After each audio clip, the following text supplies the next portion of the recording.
नाही, नागपूर महानगरपालिकेची निवडणूक असो की विधानसभेची असो की लोकसभेची असो, आम्ही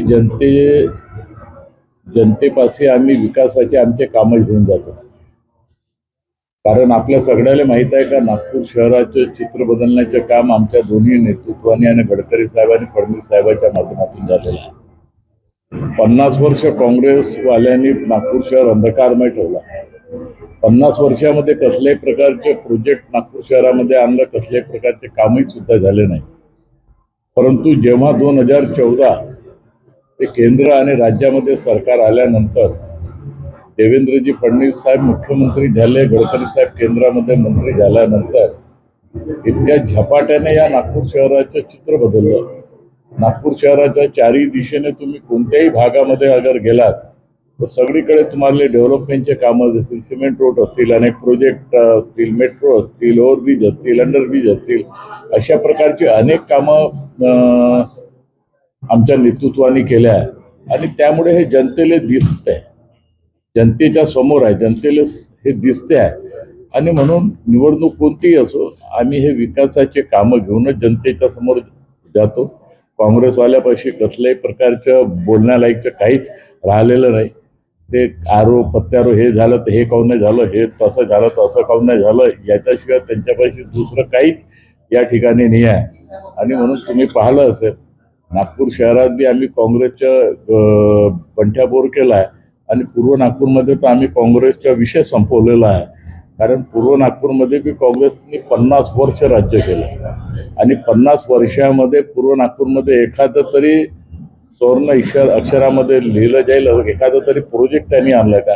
नाही तर मी दाव्यानं सांगतो का, मी आमचे नेते गडकरी साहेब आणि फडणवीस साहेबांच्या माध्यमातून नागपूर शहरात सगळ्यात जास्त आम्ही प्रोजेक्ट पूर्व नागपूरमध्ये आणले. सगळ्यात जास्त डेव्हलपमेंट आमच्या पूर्व नागपूरमध्ये आलं. अनेक ओव्हरब्रिज आमच्या नागपूर शहरामध्ये, सगळ्यात जास्त ओव्हरब्रिज आमच्या पूर्व नागपूरमध्ये आहे. मेट्रो आमच्या पूर्व नागपूरमध्ये आले, RTO आमच्या इथं आले. असे अनेक, सिम्बॉसिक आलं, नरसिंह कॉलेज आलं, असे अनेक प्रकारचे प्रोजेक्ट आम्ही आपल्या नागपूर शहरामध्ये बी आलेलं आहे, पूर्व नागपूरमध्ये बी आलेलं आहे. आणि त्यामुळे आम्ही विकासाचाच मुद्दा घेऊन आम्ही जनतेच्या समोर जातो आहोत.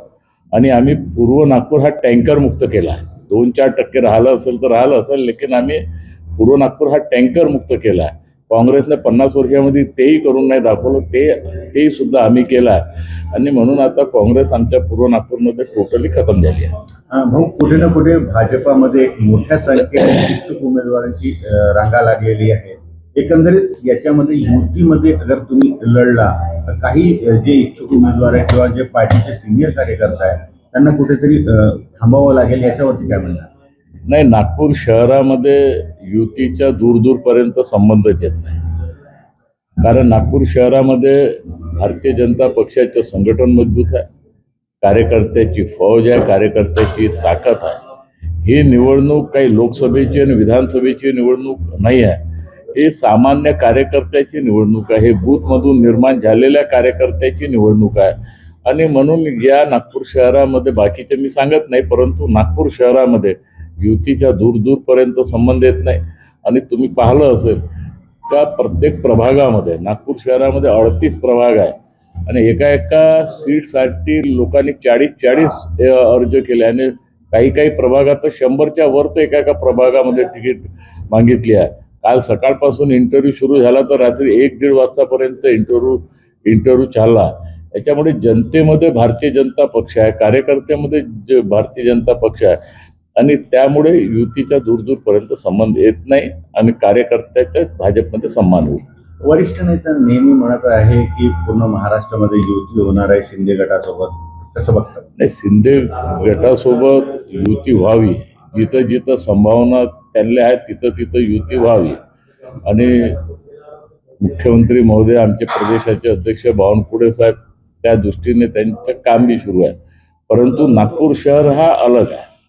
भलाही आपल्या नागपूर शहर महाराष्ट्राची उपराजधानी आहे, लेकिन नागपूर शहरामध्ये जे चित्र आहे ते युतीसाठी चित्र नाही आहे. सगळ्या पक्षाने आपल्या बलबुत्यावर चुनाव लढावं. कारण अगर पूर्व नागपूरमध्ये तर पूर्व नागपूरमध्ये आज कोण आहे, कोणता नगरसेवक त्यांच्या आहे? जे 1-2 काँग्रेसमध्ये आले होते ते इकडे तिकडे चालले गेले. त्याच्यामुळे युतीच्या दूरपर्यंत प्रश्न नाही आहे. कार्यकर्त्यातले आमच्या इथं 100% आमची मागणी आहे की नागपूर शहरात युती होणार. तुम्ही एक ओबीसी नेते आहे, निवडणुका आलेल्या आहे, मागे जे नगरपंचायत याच्यामध्ये ते झालं, घोळ झालं, सुप्रीम कोर्टाने आदेश दिला, तर यावेळेस नागपूर महानगरपालिकामध्ये ओबीसीला किती जागा भेटावे, वाढून भेटावे, एकंदरीत काय मागणी आहे तुम्हाला तुमच्या पक्षाकडून? निवडणूक आयोगाने आणि सुप्रीम कोर्टाने कन्फ्युजन करून ठेवलेलं आहे.